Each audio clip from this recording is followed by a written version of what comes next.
Hey all!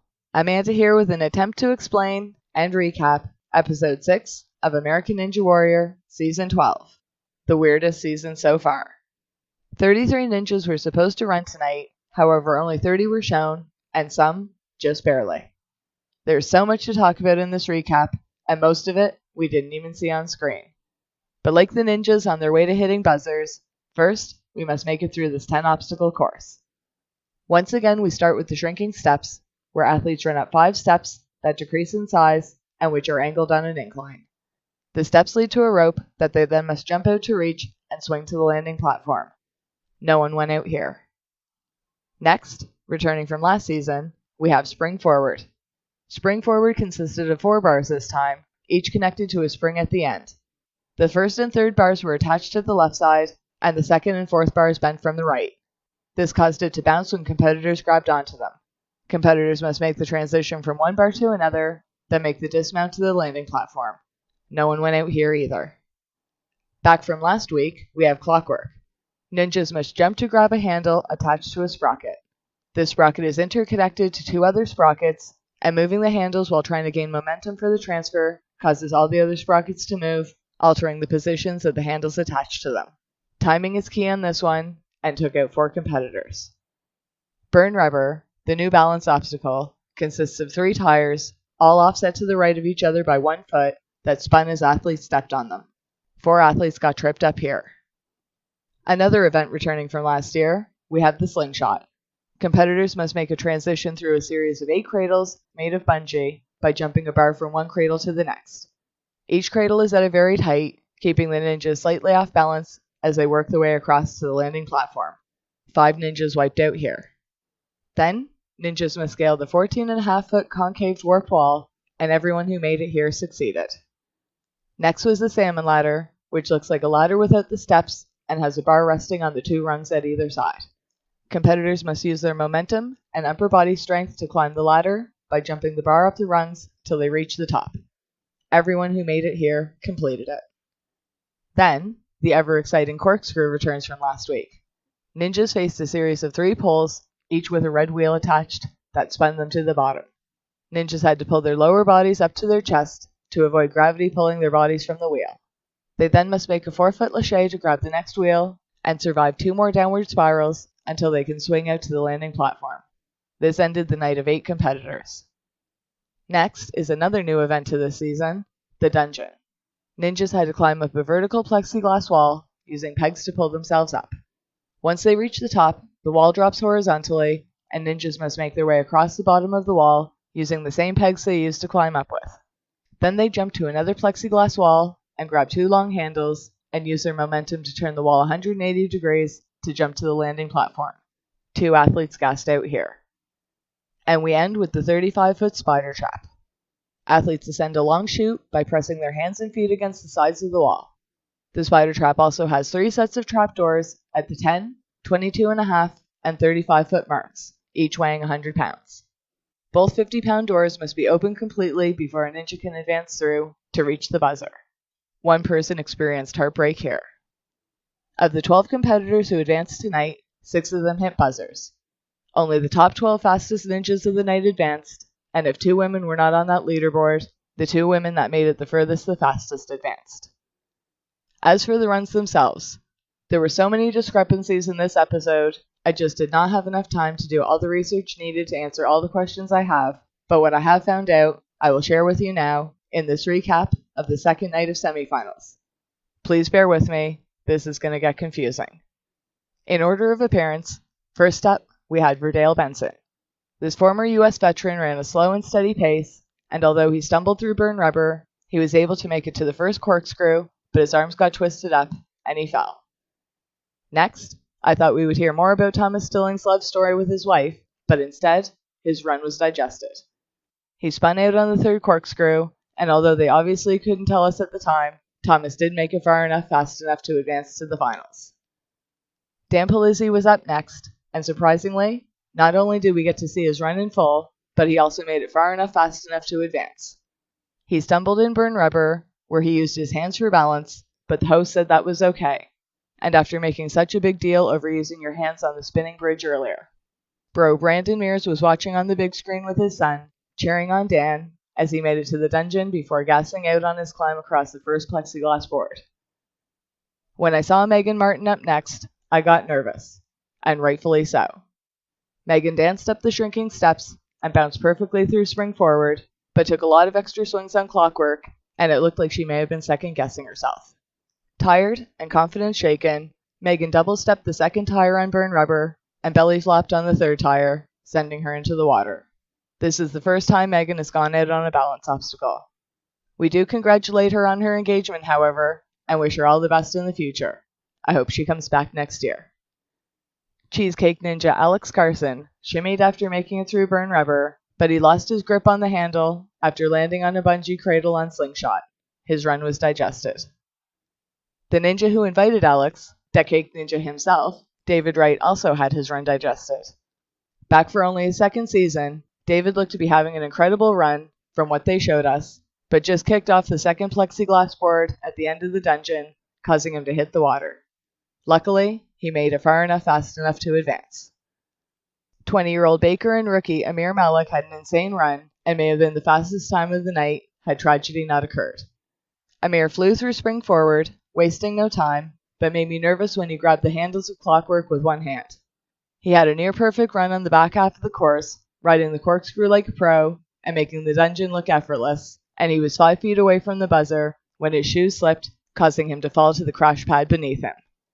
He let out a disappointed scream, but made fans love him even more when he smiled and playfully ribbed David that he had made it further than his friend. I can't wait to watch him run in the finals. Taylor Johnson's run was digested, as predicted. Taylor only made it as far as the second clockwork, where her hands unfortunately slipped off the second handle. Hopefully, she'll be back next season. Unbelievably, the Papal Ninja and fan favorite Sean Bryan had his run digested. Even more unbelievable was that he is not advancing this season. Considered by many to be a serious contender to take it all on any given season, Sean was running for time through the first few obstacles, but completely missed the third bungee cradle on Slingshot, and his season was over. And I was worried about his shoulder surviving corkscrew.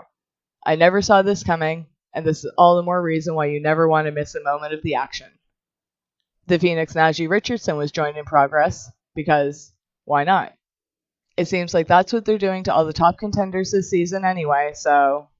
He was one of the few to go up the salmon ladder backwards and controlled the corkscrew, but was clearly winded before he got to the dungeon. He made it through, but needed friend Michael Torres to bring him his asthma inhaler before attempting the spider trap.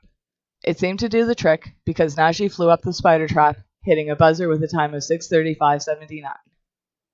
Jessica Helmer was up next, getting her second chance thanks to the ninja that invited her and saved her by winning the Power Tower, RJ Roman. Jessica was running for rabbit adoption awareness.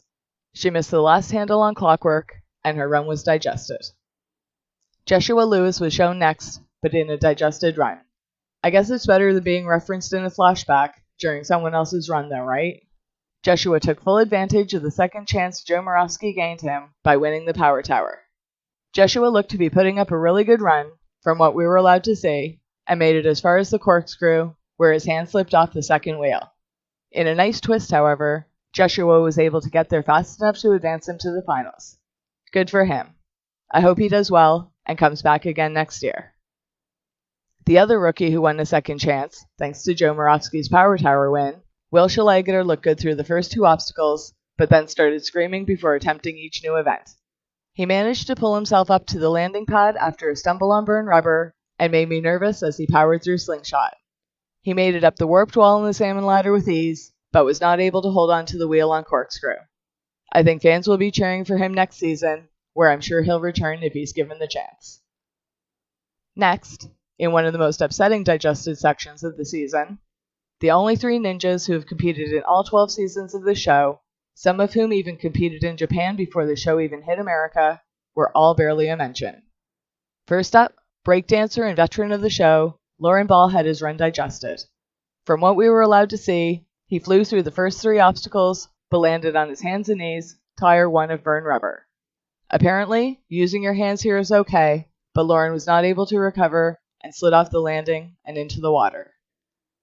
12-year vet Brian Crutch also had his run digested, where he as well stumbled through burn rubber, but managed to make it across. He made it to the back half of the course, where he grabbed the last wheel on corkscrew with one hand, which to me looks like the unbalanced weight may have caused the wheel to stall briefly, and when Brian went to make the adjustment, it started down the track suddenly, throwing him off balance, causing him to hit the water. Then, the Godfather, veteran David Campbell, was up next to get his run digested. After the greatest victory this season during qualifiers, and being one of a handful of ninjas this season to complete the mega wall, David also stumbled across burn rubber. He made it all the way to the back half, but may have hesitated on his first transfer on corkscrew, where he missed the second wheel. I find ninjas like this always get cut, and I find it so sad. These are the people we have been watching since the beginning, and the ninjas these rookies grew up watching and being inspired by. To just gloss over them every year is terribly upsetting. All three of these runs were probably discussed in a combined total time of under 30 seconds. Sad. Next, we had fan favorite Lance Pekus, who looked to be having a very promising run at the start. We got to hear about his wife Heather and their lives together, which I think a lot of fans were eager to hear about. Lance looked like he barely needed to gain momentum to make huge transfers through spring forward, and the handles on Clockwork made it seem like they were just magnetically pulling him towards them. However, and maybe it was just that his jeans were too tight, but Lance did a double step on the second tire of burn rubber and completely missed the third tire, causing him to hit the water. Just another stunner this season.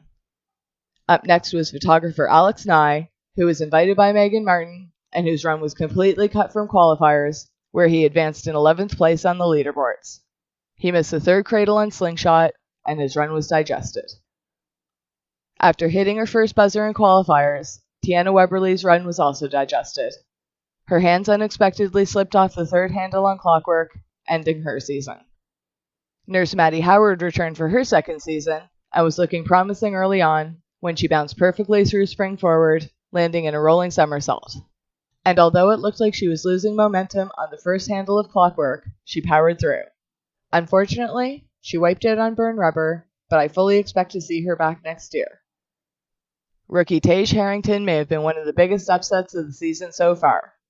He was smiling as he was killing the course. If you blinked, you would have missed him bounce through spring forward. So it was both a stunner and a heartbreaker when Taj missed the fourth cradle and slingshot and hit the water. I can't wait to see what he can do next year, and it's definitely one to watch for in the future. And up next, we had Jerry D'Aurelio. Her run was digested, which was strange, considering she didn't advance to the semifinals in the first place. Although the show did not acknowledge this discrepancy, I have looked into it since and have the reasoning behind this change, which I will explain at the end of the video, because this is just one of many, many issues this episode. Jerry was smiling through spring forward and just survived burn rubber. She went out on slingshot, but got there fast enough to advance her to the finals. Up next, we got to join Michael Torres's run in progress. Ethan Swanson and Krista Ganchi were on the big screen, cheering Michael on as he handled the corkscrew in the dungeon like a pro. I got extremely nervous when his shoes started to slip as he ascended to the top of the spider tower, having seen this prevent two other ninjas from hitting buzzers this season already. He regrouped and hit a buzzer with a time of 5:52.46, advancing him to the finals. We then had Ben Mielek, who returned from retirement to return this season. RJ Roman helped earn Ben the second chance, where Ben slipped off the second handle on Clockwork and whose run was digested. Stunningly, RJ Roman's run also got digested, which is crazy because he not only took the fastest time of the night episode 3, but also won his Power Tower matchup. Tonight, it looked like he had another absolutely incredible run and ended up with the fastest time of the night up until that point. I was really upset that such a great run from such an exciting ninja was digested, but I was not prepared for what they were going to do next. RJ hit a buzzer at a time of 5:31. Devin Harrelson ran next and was looking good through the first half of the course. He jumped straight from the second to the third bar and spring forward and was the second competitor to do a victory shimmy after surviving burn rubber. He jumped 2 rungs in a single jump on the salmon ladder and hung on to the first corkscrew drop. He could not hold on a second time though, ending his run. Next up, we have, in my personal opinion, some of the biggest blunders of the season, and there's a lot of poor editing choices to choose from. if you thought RJ's flawless run being digested was bad, Austin Gray put in an incredible run from what I remember. The run was digested and highlighted so fast, it was hard to keep up with taking notes. It must have been something to see, because he beat RJ's time, hitting a buzzer with a time of 5:20.95, beating RJ's time by over 10 seconds. Then, next to have their incredible run digested, Lucas Reale returned for his third season and hit a buzzer even faster than Austin, with an insane time of 5:44, an entire 20 seconds faster than Austin. You'll have to go back and watch these pitiful excuses for runs yourself, because by that time, I was so stunned by the unexcusable editing that I did not even take notes. Obviously, the runs were near perfect to be able to achieve those results, and hopefully, the full runs are somewhere online. Feel free to let us know your thoughts behind all these cuts, as I'm really not sure what to say about it. I mean, what can you say about that? Hopefully, they will get way more airtime during the finals, but still. Everyone came out to see Jessie Graff's run. She ran a slow, steady pace, and I think we were all hoping she would hit her 6th buzzer tonight, but although she made it through the first 2 corkscrews, her arms crossing on the second drop, she missed the third wheel considerably and fell to the water. Obviously, she made it way further than any other woman that ran episode 6, placing her at the top of the women's board. However, she did not make it to the top 12. I've always had an issue with the separate women's board, only because the few women that actually can make it to the top leaderboard then take a place from a man, as those women appear on both boards. I feel like if a woman can make the top 12, she deserves to be there, but then keep her off the women's board. If you want a separate women's board to have more female competitors compete, then rank them separately. Just my opinion. Regardless, that was not the case tonight. In reality, Jessie Graff did not hold a place on the top 12 leaderboards. Drew Dreschel did. Obviously, he made it to the semifinals, but apparently, those episodes had already been taped, and there was no way to add the 13th place competitor by that point, so just like they did in the very first episode of this season, the editors altered the leaderboards. And that's far from all. We ended the show with everyone's favorite meteorologist, Joe Moravsky. Joe didn't waste time jumping from the second to the third handles on spring forward and glided across Burn Rubber. He jumped 2 rungs in a single jump on the salmon ladder and showed great technique on the corkscrew. Although he looked tired on the dungeon, he powered through and incredibly took the fastest time of the night by barely a second, taking the top time at 4:59.28. As for the rest of the story, you may have noticed some names missing from our qualifying list. I cannot understand for the life of me why no one made any mention of these discrepancies, and I have thought about this every which way. Regardless of taping timelines, these issues should have been addressed during the show. I have not even found any articles on their official website acknowledging it. Luckily, others were paying attention and had just as many questions as I did. I still cannot account for 2 ninjas as of yet, and this may still come up in episode 7 or 8, but here's what I know about what was going on behind the scenes. As I mentioned earlier, Jerry Dorillo ran and advanced tonight to the finals, but did not qualify to get to the semifinals. No reason was given. Apparently, Rachel Goldstein, who did advance to the semifinals, broke her thumb and was replaced by Jerry. Odd, considering Pauline was called back to work, which was discussed the week before, but she was not replaced. This would have also happened in real time, so it's odd that they did not tell us what happened, but even if Matt and Akbar were not there when it was happening, you would think someone would have made a note to have them overdub the reason afterwards in editing, but then again, when have editors on this show ever made sense? One of Drew Dreschel's picks, Julius Ferguson, did not run, and no mention was given as to why. Apparently, Julius contracted COVID, and obviously would not be able to continue. That's really too bad, and I know we all wish him a speedy recovery, but when this whole season was built around COVID, why would the reason for his absence not be at least mentioned? Maybe if they mentioned him, they would have to mention how he got here or who invited him, but still. The absence that stood out the most to me was obviously Ethan Swanson. I had originally thought he was going to run episode 5, where I picked him to be as one of the ninjas I thought would advance to the finals. Then when he didn't show up, by default, he was going to be in episode 6, where I predicted his victory again. Ethan was in contact with someone who tested positive for COVID and could not continue his season. Of course, they would not let someone who came into contact with COVID run the course, but it does make me wonder how Paulina Villa and Maddie Howard were handpicked to join the season, having been in constant contact with COVID for months as nurses. The same goes for firefighters Dan Polizzi and Brandon Mers, who discussed during the show that they respond to several COVID-related calls a day. It seems he is fine, which is great, but considering we saw him on the screen twice this episode, cheering on his friends, where his on-screen presence was acknowledged, seems like either instance would have been a good time to mention why we would not see him for the rest of the season. Neither Julius nor Ethan were replaced. Rajay Maddox, who was invited and saved by Jody Avila episode 1, was also missing. I don't know why. Also, John Alexis Jr., whose run I'm sure was cut during qualifying, though he advanced to the semifinals, is also missing and unaccounted for. If any of you guys know what happened to them, please leave a comment below. Like I said at the start of this video, so much happened that I just did not have time to get it sorted out completely. This is definitely the most interesting season I've ever seen, and we still have 2 more episodes to get through.